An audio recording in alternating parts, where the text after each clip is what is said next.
Ladies and gentlemen, we are getting really close on time. We're about a minute away from seeing the first fish dish of the day that's going to be coming out of kitchen number 1 for Denmark.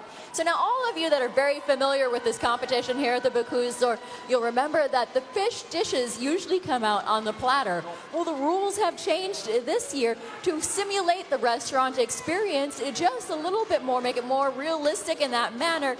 The fish plates are going to come out. There will not be a fish platter. It'll only be coming out on plates that will be judged by the jury members that were picked by lots to judge fish plates. Now, those members were the same members that were judging those fish plates yesterday as well. To make it fair, the jury members have not switched sides. They're all doing fish throughout the entire competition. So the first dish is going to be coming out.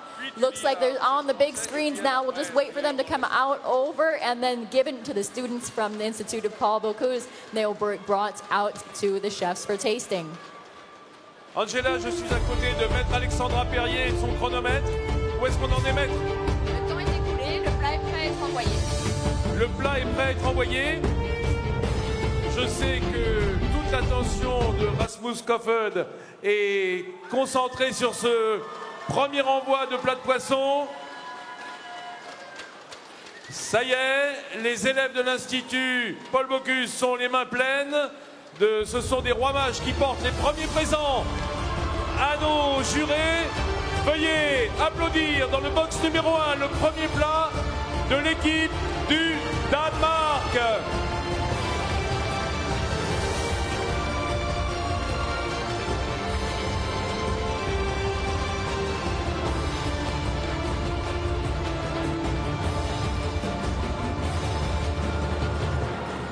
Ladies and gentlemen, from Team Denmark, we have the first fish dish of the day. This is from Jeppe Foldiger and Christopher Brink.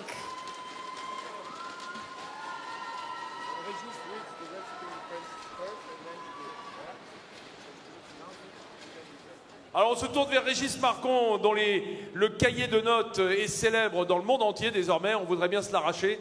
Régis, je crois que tu as l'intitulé, la composition de ce plat danois de poisson.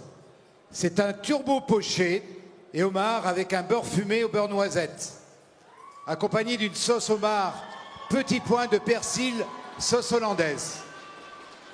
Pommes de terre farcies de homard et chou-fleur, jaune d'œuf au caviar, c'est la garniture géographique du pays. Oignons aigre doux au jus de citron, oignons grillés. Poireaux pochés en vinaigrette de céleri.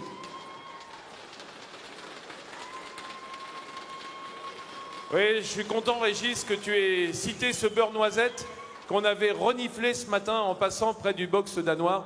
J'ai dit, c'est drôle, c'est vraiment l'odeur du turbo poêlé dans un beurre clarifié. Et là, on est en train de servir cette hollandaise, différentes sauces, différents accompagnements.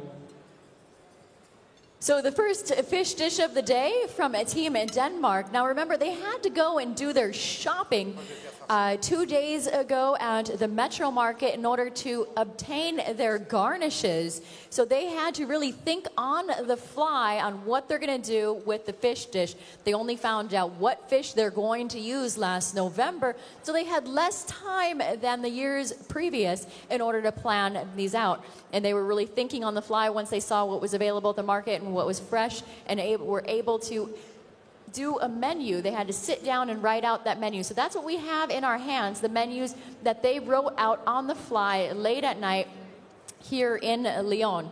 So what Denmark has done is they have a poached turbot and lobster with smoke and browned butter, lobster sauce with parsley oil and more smoked lobster with a hollandaise.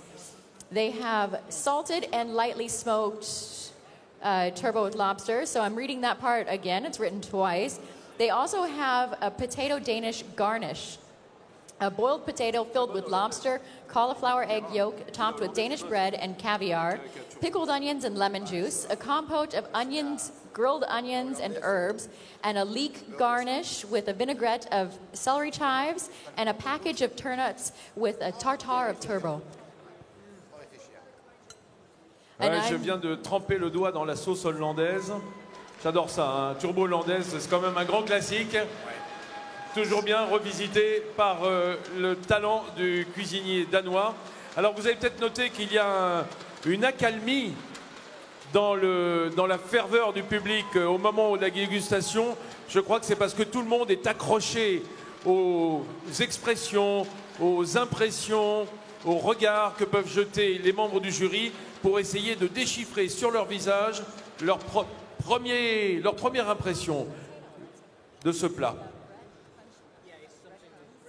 Je voulais vous signaler également, si vous avez l'habitude de suivre ce concours, peut-être depuis hier matin, si vous êtes avec nous, et je vous en remercie, il y a une différence importante entre les deux plats qui vont se suivre. Le plat de poisson est servi sur assiette, directement aux membres du jury, alors que le plat de viande servi sur plat est présenté avant d'être découpé et de revenir sur les tables. Ce qui veut dire qu'en clair, on a beaucoup plus de chances de manger chaud quand on mange le poisson que lorsqu'on mange la viande. C'est un écueil, hein, même dans ce concours, qu'il faut savoir surmonter.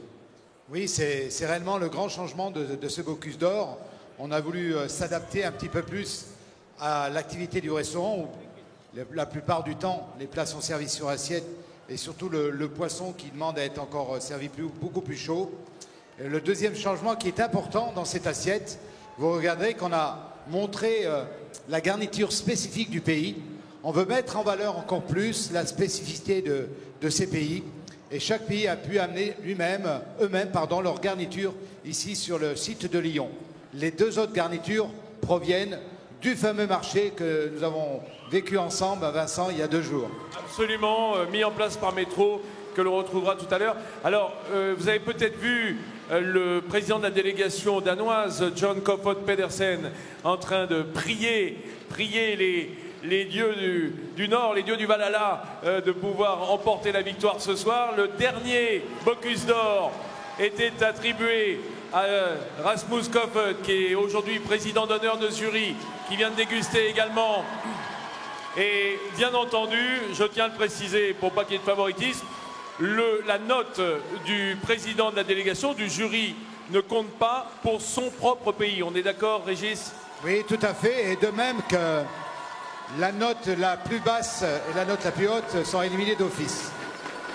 So you know that there's actually, although Rasmus is sitting here as the president of honor for the international jury, there's still a little bit of Rasmus in the kitchen as well, isn't there?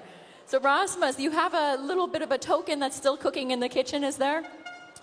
Yeah, you know, Denmark is a small country, and the chefs in Denmark know each other very well. And I met Jeppe before in the Danish culinary team, and Christopher, the really great assistant, was working at Geranium. So that's a little bit of me in the kitchen. I'm happy for that. So the Kami is actually working in the kitchen at Geranium as well. So there's always still going to be a little touch there. So wonderful to have you here after so many competitions. Merci Angela. Oui, Rasmus Kofod qui a à cœur de soutenir son pays, mais croyez-moi que dans son pays, il fait la promotion du Bocuse d'Or.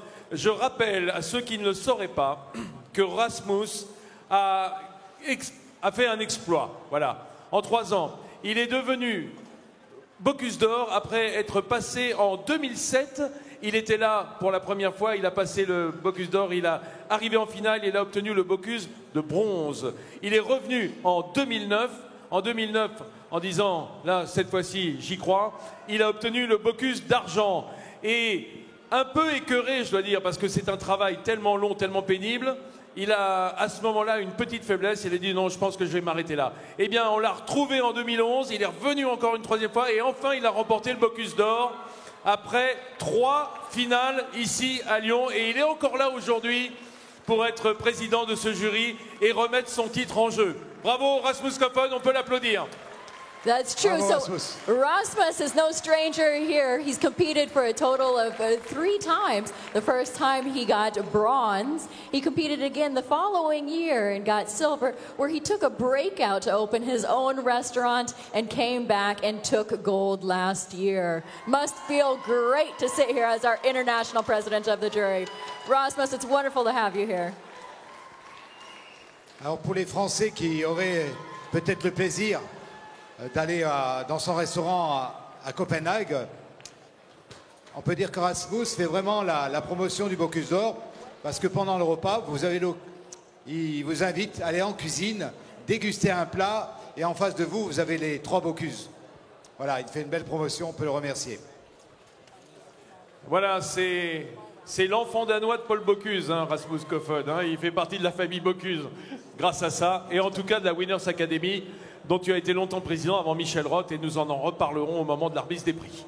La grande famille. La grande famille des winners du Bocuse d'Or. Alors attention, je me dirige, Guy Lassauzet, qui est en train de surveiller d'un œil à la fois compatissant, mais aussi sévère, parce qu'il faut être sévère en cuisine, sévère mais juste. Nous sommes devant le box numéro 2. Maître Perrier, chère Alexandra, dites-moi tout. Que dit votre chronomètre?